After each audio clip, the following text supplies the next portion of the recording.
এক ছেলে তার বাবার কাছে সাইকেল চায়, তার বাবার কাছে সাইকেল চায়, বাবা আমাকে একটা সাইকেল দাও। বাবা ছিল স্কুল মাস্টার, তো বাবা স্কুল মাস্টার, তার বেতন কি, সে কিভাবে সাইকেল কিনে দিবে?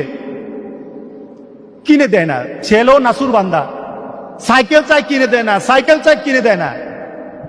একবার ছেলে বাবাকে বলল, বাবা আমাকে সাইকেলটা কিনে দাও না। বাবা রাগ করলেন, রাগিয়ে বললেন যে আরেকবার সাইকেল চাইবি তাহলে পিটাম, তুই আমাকে বিরক্ত করতেছিস। কি বলেন, আমরা বিরক্ত হই না মাঝে মাঝে? সন্তান যদি বেশি আমার ক্ষমতার বাইরে যদি সন্তান কিছু চায় তাহলে আমরা বিরক্ত হয়ে যাই।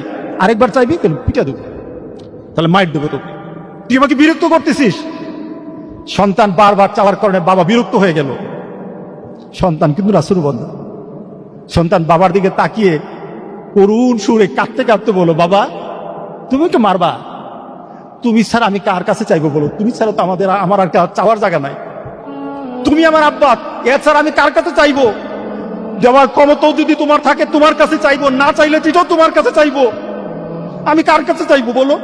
তুমি আমাকে ফিরিয়ে দিবে, কিন্তু আমি ফিরে দিলে দিতে পারো, কিন্তু আমি কার কাছে চাইবো? আমার তো তুমি ছাড়া কেউই নাই।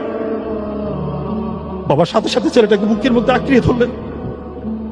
বাবা তুই আমাকে এমন একটা কথা শোনালি, যা তোকে আগামীকাল সাইকেল কিনে দেবো।